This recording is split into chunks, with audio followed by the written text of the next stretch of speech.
만나는 공연 정연주의 뜨거운 인터뷰. 오늘은 연극 톡톡의 주인공 배우 김대종 씨와 함께하겠습니다. 안녕하세요. 안녕하세요. 어서 오세요. 네.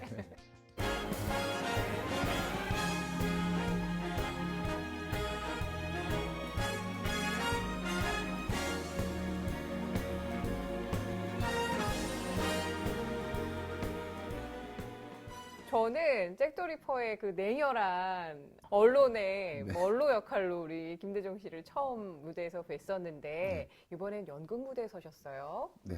횟수로는 1년 만이긴 한데 네. 꽉 채운 1년. 그러네요. 그러네요. 연극 톡톡에 대해서 좀 자세하게 설명 좀 해주세요. 6명의 강박증 환자들, 네. 강박증 환자들을 소재로 한 얘기입니다. 강박증의 종류도 너무너무 다양하고요.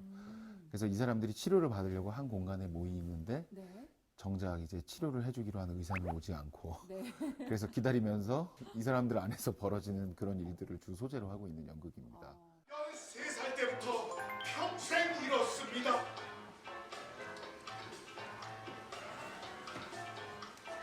가스불을 그냥 켜놓더라고요. 아니요, 가스펠불은 안 잡는 것 같아요. 제가 절대로 선을 밟지 못하는데요. 여기 바닥에 선이. 이 아가씨, 지금까지 모든 말을 2번씩 반복하고 있어. 13개월 반이면 410일, 9,840시간. 두루하면 50만 400분, 초로하면 3,542만 4천주란 말이다. 그룹 치료도 좀 효과적이긴 하던데요. 자기 소개나 할까요? 딱 하나만, 그래 딱 하나만. 날 위해서 이거 그렇지도 않아요. 박사님이세요?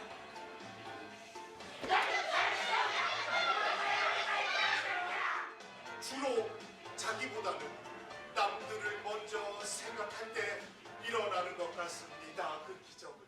그 안에서 네. 그러면 우리 김대종 씨는 저는 이제 어떤 강박증을 갖고 계실까요? 전문 병명으로는 의학 용어로는 아리스모메니아라고 하는 아리스모메니아. 네네. 소위 말하는 계산벽, 계산증후군. 모든 걸 다 계산을 해야 직성이 풀리는 사람이고, 뭐 예를 들어 작품 안에 나오는 걸로 얘기하면 어떤 사람이 욕을 했다. 근데 이제 욕을 하는 증상이 있는 사람이 있는데 그 사람이 그럼 하루 평균 몇 번을 하느냐부터 시작해서 연평균, 뭐 인생 평균까지 계산을 해야 속이 시원한. 네. 이야, 이거 대충 계산해도 하루에 1152번 욕을 하시네. 진짜 미쳤다. 죄송합니다. 아니, 계산이 나오니까 정확하게 미쳐 보이네. 아직 안 끝났는데. 연평균까지 가보죠. 1152 곱하기 360으로 하면 42만 480번. 인생 평균까지 가보죠. 42만 480번에 50년을 하셨으니까 평생 동안 2102만 4천 번을 욕하고 살아. 그걸 소화해내는 배우로서도 네. 굉장히 쉽지 않으셨을 것 같은데 어려움은 없으셨어요? 정말 힘들었습니다. 대사 네. 자체도 어렵고요. 네. 그다음에 어쨌든 프랑스 작품이긴 한데 네. 우리 걸로 가져오다 보니까 계산도 어차피 다 새로 했어야 됐고요. 무엇보다 이제 계산이 토치 하나라도 틀리면 안 된다라는 강박 때문에 작품 외적인 또 다른 강박이 생겨서 프랑스 작품이라고 말씀을 하셨는데 네. 유럽 전역에서 굉장한 인기를 얻은 작품이라고 알고 있어요. 어떤 매력이 있을까요? 일단은 프랑스 작품들이 뭐 다 그렇진 않겠지만 그래도 대부분의 작품들이 굉장히 따뜻한 정서나 메시지들을 많이 담고 있거든요. 이 작품도 역시 그렇고요. 특히나 요즘 같은 사회에 사실 저희 이렇게 되게 개인주의적인 사회 분위기잖아요. 그런 분위기에서 되게 많이 힐링이 되는 그런 작품인 것 같습니다. 어떤 사건들이 일어날 것인가 대충 예감은 오는데 네. 어떤 강박증들을 가진 분들이 또 이 공간에서 함께 하시는 거잖아요. 네. 어떤 분들이 계세요? 그 외에? 일단 이 작품의 가장 연장자이신 음. 50년 동안 욕을 하고 살아온 환갑이 넘으신 프레드 선생님이라고 네. 뚜렛 증후군이라는 증후군인데요. 욕을 참을 수 없는 증상입니다. 자기도 모르게 욕이. 그래서 이제 공연 중에 보면 이런 안내문 같은 것도 달고 나오시거든요. 네. 정말 웃긴데 어떻게 보면 가장 슬픈. 왜냐하면 어. 그거는 현재까지 밝혀진 바로는 완치가 안 되는 거의 유일한 질병 중에. 예, 예. 그리고 이제 그 불안 증후군이 있는 마리가 있고요. 그래서 뭐 수도꼭지나 가스밸브 이거 안 잠그고 온 것 때문에 네. 계속 자기 집에 가야 된다. 집이 폭발할 수도 있다. 네. 그다음에 그 질병공포증후군 저희가 말하는 흔히 결벽증보다 훨씬 더 심한 네, 단계. 네, 네. 그래서 항상 뭐 어떤 접촉이나 이런 것도 두려워. 매번 손 씻어야 되고. 그렇죠. 예. 사람들이 여럿 있는 공간 자체도 못 불편하고. 가고. 아. 그다음에 이제 같은 말을 두 번 하는 증후군, 동어가 반복증하고 반향 언어증이라 그래서 남이 했던 말을 자기도 모르게 막 여러 번을 따라하는. 아. 네, 그게 이제 릴리, 예. 손지은 배우와 이진희 배우. 네네. 네, 이 증후군이 아주 사랑을 많이 받고 있습니다. 예. 이게 두 번 하다 보니까 저희는 되게 그렇게 생각을 안 했는데 관객분들이 굉장히 귀여워해 주시고. 귀엽거든요. 네. 예. 그리고 배역들이 다 예쁘시잖아요. 네. 그리고 이제 마지막으로 음. 선과 대칭 증후군. 아. 그래서 선을 밟지 못하는 선공포증, 예. 그다음에 대칭을 맞춰야 되는 밤 역할에 김영철과 김지휘 배우가 이렇게 하고 있습니다. 그러시군요. 네. 아니 근데 지금 저는 설명만 들어도 그들과 함께하는 그 뭐 뱅상 역할로서의 우리 김대중 배우뿐만 아니라 나머지 분들도 이렇게 좀 같이 좀 힘들어지실 것 같은데 그럼요. 그러진 않으셨어요? 제일 웃긴 순간이 실제로 작품 안에 그런 대사들이 있거든요. 예. 이 미친 사람들이랑 도대체 1시간 20분 동안 뭘 하냐고. 여러 명이 순간순간마다 이 사람들 진짜 미쳤네. 여기서 막 집에 가고 싶다 그러고. 그나마 난 증세가 약한 편인데 막 서로 이런 얘기를 하고 이게 너무 웃긴 거죠. 그 손지은 배우가 네네. 릴리 역할이 손지은 예, 예. 배우가 동화 오빠, 반복을 네. 하시는. 오빠 저 진짜 미친 것 같아요. 왜 그랬는데 어디 갔다 왔는데 뭐 사람들이랑 얘기하다 보는데 나도 모르게 내가 두 번 얘기하고 있다. 근데 너무 신기한 건 내가 깨닫고 그만해야지 그랬는데 두 번 얘기해야 속이 시원하더라는 거야. 아, 근데 지금 이 공간이 상담을 기다리는 그 강박증 환자들이 모여있는 공간인데, 네. 이렇게 좀 소품들을 보면 좀 의미 있는 것들이 좀 있는 것 같아요. 뒤에 네. 그림도 그렇고, 뭐, 앞에 또 보면 모노폴리도 있어요. 네. 이 또 어떤 소품인가요? 이게 이 공연의 백미입니다. 오. 6명의 강박증 환자들이 의사 선생님이 안 오니까 기다리면서 그럼 네. 우리가 게임이라도 하자 예, 그래서 예, 예. 모노폴리를 하는데요. 네. 그냥 상상해 보시면 됩니다. 그 6명의 강박증 환자들이 모노폴리를 하면 무슨 일이 일어날지. 둘, 셋, 넷, 다섯, 여섯, 일곱. 하나, 둘, 셋, 넷, 다섯, 여섯, 일곱. 다들 제 말 부탁인데요. 말 움직일 때 제 말 좀 안 건드려 주시면 안 될까요? 제 말이 자꾸 손에 닿아요. 왜 자꾸 제 말을 건드리는 거예요? 왜? 이탈리아잖아. 살 거예요, 말 거예요. 안 사기로 했잖아요. 네, 안 사기로. 잠시만요. 진짜 맥박이야.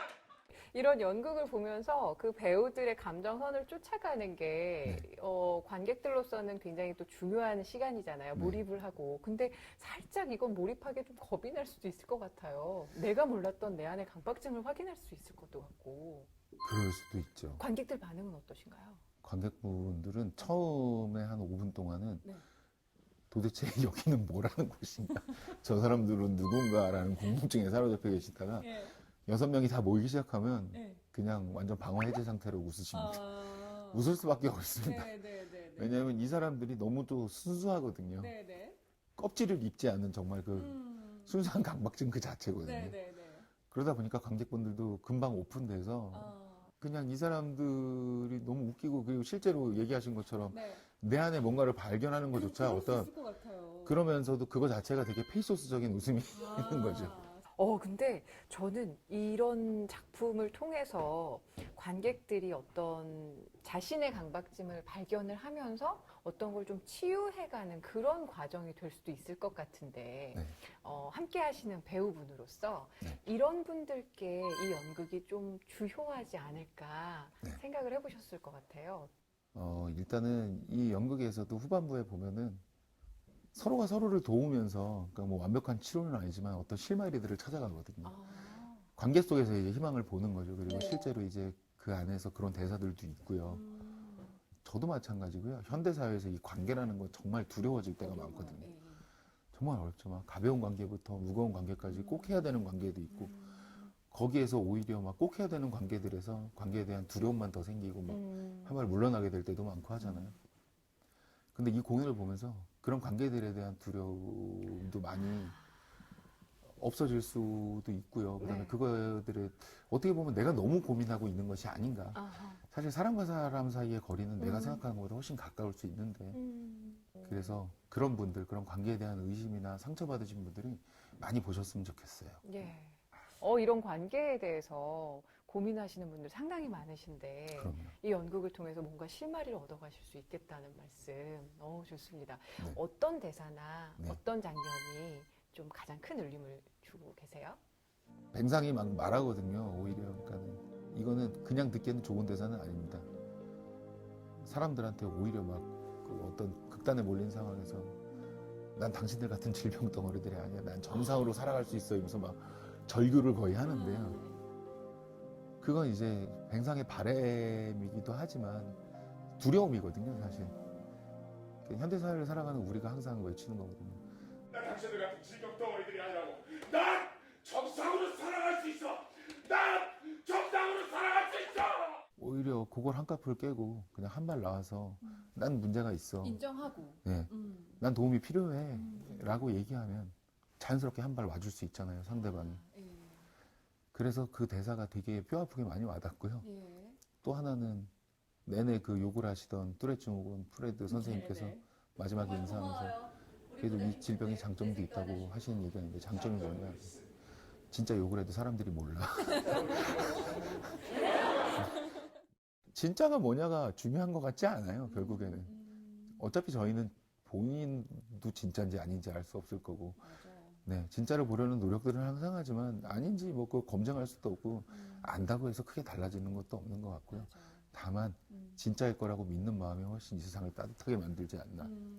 나만 옳고 다른 사람은 틀리고 이런 이분법적인 생각 때문에 여러 가지 관계 맺기도 어려운 것 같고 네. 여러 좀 힘든 점이 있는 것 같은데 네. 그거에 대해서 좀 고민을 할 수 있을 것 같네요. 네. 보고 싶다. 괜찮네요. 그렇죠. 네. 오늘 정말 재미있는 인터뷰 감사했고요. 그 기대하고 계신 분들께 마지막으로 이 연극 톡톡 보러 오시라고 강하게 한 말씀 힘줘 얘기해 주시죠. 네. 네. 연말에 다들 따뜻함을 원하시잖아요. 네. 뭐 가족이건 혼자건 커플이건 아니면 단체시건 네. 그냥 누가 오시던지 간에 정말 극단적인 경우에 혼자 앉아서라도 따뜻함을 느끼실 수 있는 공연입니다. 예. 네. 그렇기 때문에 그냥 주저 말고 공연장에 오셔서 저희랑 같이 따뜻함을 느껴보셨으면 좋겠습니다. 알겠습니다. 오늘 김재종 배우님과 저는 또 새로운 관계가 형성이 된 것 같은데. 아, 그럼요. 예, 오늘 이렇게 따뜻한 인터뷰 해주셔서 고맙습니다. 감사합니다. 감사합니다. 네. 네. 고맙습니다. 네.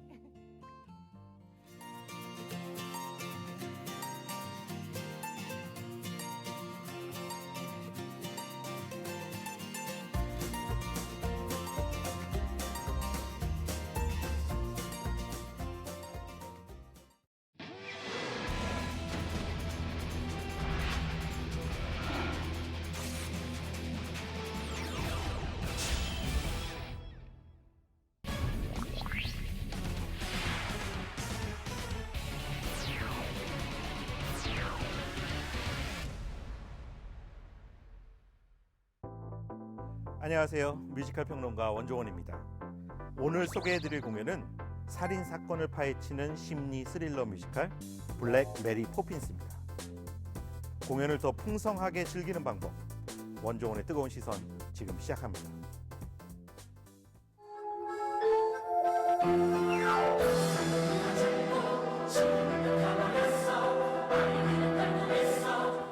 (2012년) 초연과 2013년, 2014년에 이은 앵콜 공연 당시 폭발적인 반응으로 대한민국 소극장 뮤지컬의 저력을 보여준 뮤지컬 블랙 메리 포핀스가 2년 만에 돌아왔습니다. 이 작품은 아름답고 드라마틱한 선율의 음악과 탄탄하고 매력적인 스토리로 창작 뮤지컬계 최고의 기대작으로 손꼽혀왔죠. 올해 공연에는 크고 작은 변화가 더해져 관객들에게 색다른 재미를 선사하고 있습니다.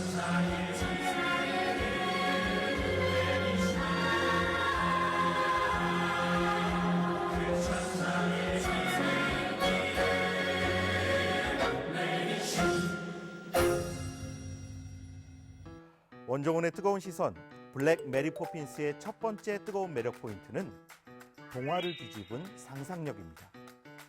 이 뮤지컬은 제목에서 알 수 있듯 메리 포핀스가 매우 중요한 배경이자 기초가 되고 있습니다. 동화 메리 포핀스는 호주 태생의 여류 작가였던 파멜라 트래버스의 작품입니다. 안나, 여기 더 있다가는 무슨 끔찍한 일이 벌어질지도 몰라. 수요일마다 우리 몸에 상처가 늘어나고 있어. 안 돼, 달아나야 돼. 뮤지컬에 등장하는 내용은 동화와 전혀 상반된 이야기로 펼쳐지는 별난 형식적 틀을 활용하고 있습니다. 마치 잔혹 동화처럼 어둡고 거친 현실이 동화에서 느낄 수 있었던 환상을 깨뜨려버리는 파격적인 뒷맛을 느끼게 하죠. 뮤지컬 블랙 메리 포핀스에도 유모가 등장합니다. 다정다감한 그녀의 모습은 아이들에게는 마치 메리 포핀스의 유모가 그랬던 것처럼 기대고 싶고 어리광도 부리고 싶은 존재로 그려지죠. 그러나 기괴한 사건의 내막은 아이들이 보호자라 믿고 있던 어른들의 실체를 깨닫게 되면서 점차 흉측스럽게 일그러지게 되는데요. 결국 이러한 파격과 일탈은 아동학대와 가정폭력, 그리고 인체를 대상으로 한 최면 실험과 같이 아이들을 상대로 자행됐던 정치적 폭력의 단면을 드러내며 시리고 아픈 처절한 사연들을 펼쳐냅니다. 메리 포핀스가 보여줬던 디즈니 스타일의 따뜻한 결말 대신 숨겨졌던 추한 진실이 드러나는 과정에서 처연한 감상을 자아내는 묘한 뒷맛을 객석에 안겨주고 있죠. 원종원의 뜨거운 시선, 블랙 메리 포핀스의 두 번째 뜨거운 매력 포인트는 심리극의 묘미를 담아낸 비주얼입니다. 중소극장에서 선보이는 이 작품은 대극장보다 등장인물들의 심리적 상황 묘사에 적합한 밀도를 효과적으로 전달하고 있다고 평가할 만한데요. 이 같은 효과를 극대화해주는 것은 영리한 무대의 활용입니다. 특히 원형으로 돌아가는 턴테이블 무대는 자칫 제한적이고 협소해 보일 수 있는 공연장의 공간적 제약을 효과적으로 극복하도록 돕는 좋은 무대 장치죠. 턴테이블 세트의 활용은 마치 영상의 디졸브 효과처럼 장면의 전환을 부드럽고 자연스럽게 연출할 수 있도록 만들어줍니다. 뿐만 아니라 고정된 관객의 시야나 시선, 시각 같은 비주얼의 각도를 변화시킴으로써 등장인물들의 시선에 맞춰 다양한 관점의 스토리를 구현해낼 수 있도록 하고 있죠. 시종일관 돌아가며 인물들의 심리 변화까지 보여주는 무대 세트는 아이들의 잊혀진 기억에 대한 재조명이라는 이 작품의 주제와도 일맥상통해 무대의 설득력을 강화시켜주고 있습니다. 무대에 등장하는 의자는 때로는 침대가 되기도 하고 때로는 인체 실험실의 고문기구와 같은 역할을 하기도 하는데요. 너무 사실적이거나 실감나는 리얼리즘 계열의 무대적 구현 대신 함축적이고 상징적인 소품을 활용함으로써 미니멀리즘적인 재미도 선사하고 있습니다. 블랙 메리 포핀스는 흥미롭게도 실제 작품을 봤을 때의 순간과 나중에 이야기를 반추하며 떠올리는 기억 속의 이미지가 조금 다른 잔상으로 남기도 하는데요. 이것은 관객들의 상상력을 극대화한 무대 연출이 실제보다 많은 이미지로 사람들의 뇌리에 남겨지기 때문일 것입니다. 즉, 무대는 단출한 표현으로 오히려 관객들의 상상력을 자극함으로써 보다 다양한 공간과 이미지의 창출 효과를 낳고 있는 거죠. 무대 뒤편, 여다지 형식의 세트는 지하실과 같은 공간의 변화를 나타내고 무대 위쪽의 액자 형식의 틀거리 세트는 다양한 색채를 덧입혀 시간적 변화나 공간의 이동을 효과적으로 연출해내기도 하죠.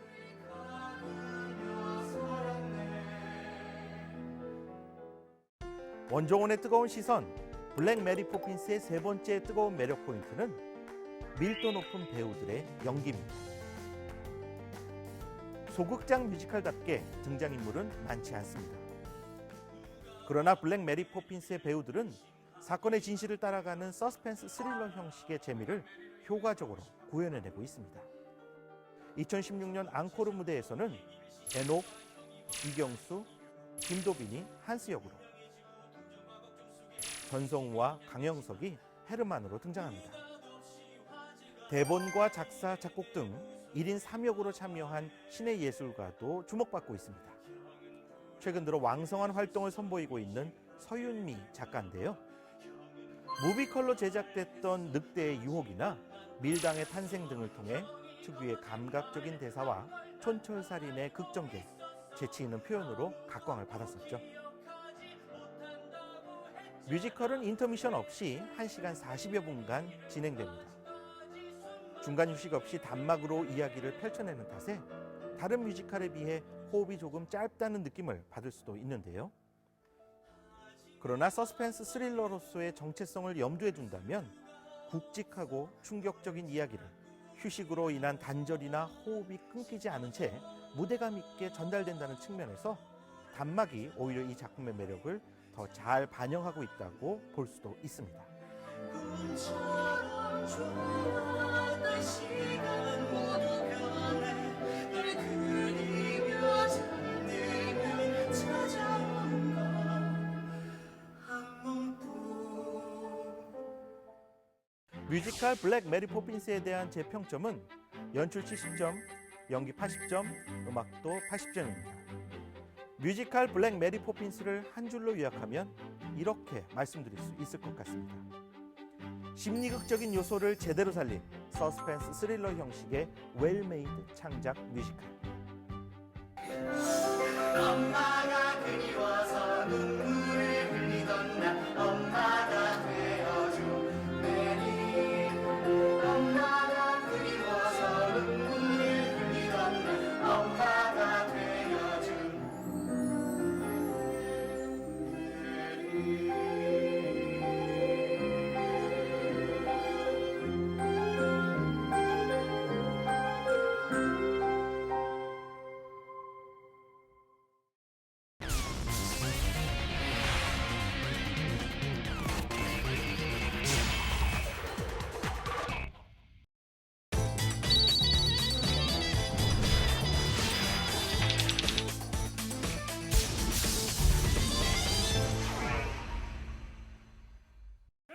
공감 100%. 현대소 시민들의 팍팍한 서울나기. 야, 내 오늘 어퍼 벌리려다가 내 죽었다. 코믹하고 리얼한 우리네 도시소극 택시 드리버리입니다.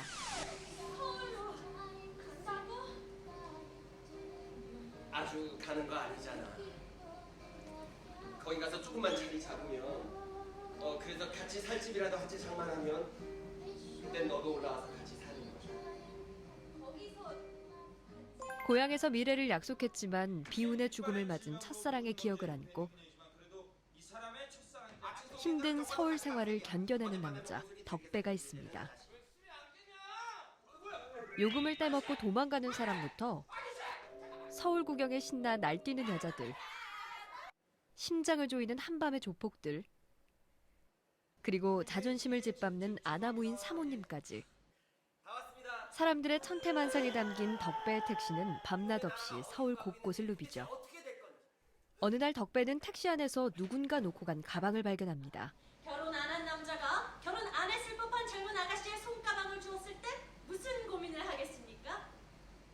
그렇습니다. 낭만입니다. 가진 건 택시뿐인 39살 노총각. 그는 그 가방을 통해 새로운 사랑에 대한 희망을 품는데요. 하지만 기다렸던 가방 주인의 전화는 덕배의 순수한 기대를 모조리 무너뜨려버립니다. 나 다시 누군가를 사랑하고 싶어. 그래서 이 도시에서의 내 모습, 늘 내가 꿈꾸던 그 모습으로 서고 싶어. 관객들의 지친 마음을 달래줄 단 하나의 명품 힐링극. 공연은 12월 4일까지 두산 아트센터에서 만나실 수 있습니다. 무대 위에 펼쳐지는 마법 같은 역작.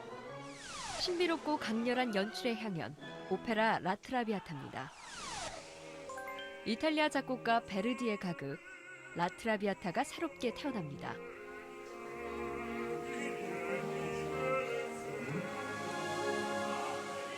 세계적인 연출가로 손꼽히는 헤링 브로크하우스가 관객들에게 특별한 체험을 선사하는데요. 공연이 시작되며 들어올려진 거울과 바닥에 설치된 작화막을 통해 보여주는 무대는 화려한 색채 감각으로 연출 효과를 극대화할 뿐만 아니라 관객들에게 극에 대한 새로운 관점을 제시하고 있죠. 또한 이번 작품은 이탈리아 마체라타 극장의 무대와 의상, 소품까지 그대로 공수돼 국내 무대에 재현되는데요. 모두의 환상을 실현시킨 감독의 무대. 공연은 이번 주 일요일까지 세종대극장에서 관람하실 수 있습니다.